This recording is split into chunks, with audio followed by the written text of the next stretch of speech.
Here's America, and here are 100 dots representing 100% of the population. At any time, about 30% of the population has been considered eligible to fight on behalf of the country based on a shifting definition, but that number has been surprisingly stable.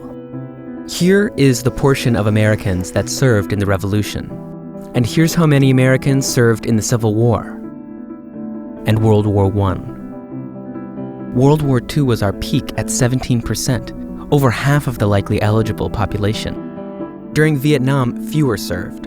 Today, the portion of Americans who served in the global war on terror, America's longest war, mostly in Afghanistan and Iraq, is down to less than 1%. So where are we now?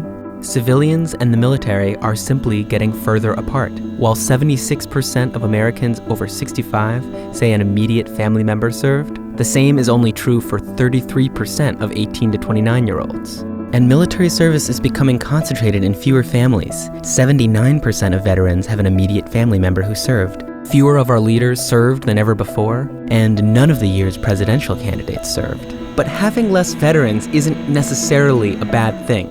It's a direct consequence of ending the draft, which was a great idea for all sorts of reasons, from moral objections to involuntary service, to arguments economists made like average skill of soldiers and the cost of training. And the death toll of war has dropped dramatically around the world, so fewer soldiers are needed. But of course, there are consequences. Veteran populations feel misunderstood and unappreciated.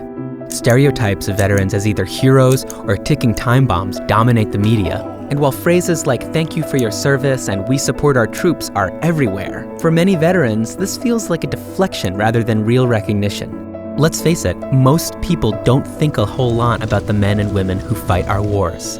During the 27 years of the draft, the military was deployed 19 times. In the years since, it's been deployed 144 times.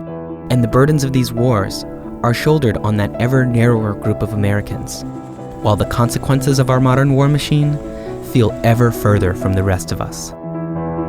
This video was produced in partnership with Veterans Coming Home, who are digging deeper into the civilian-military divide. Learn more at veteranscominghome.org.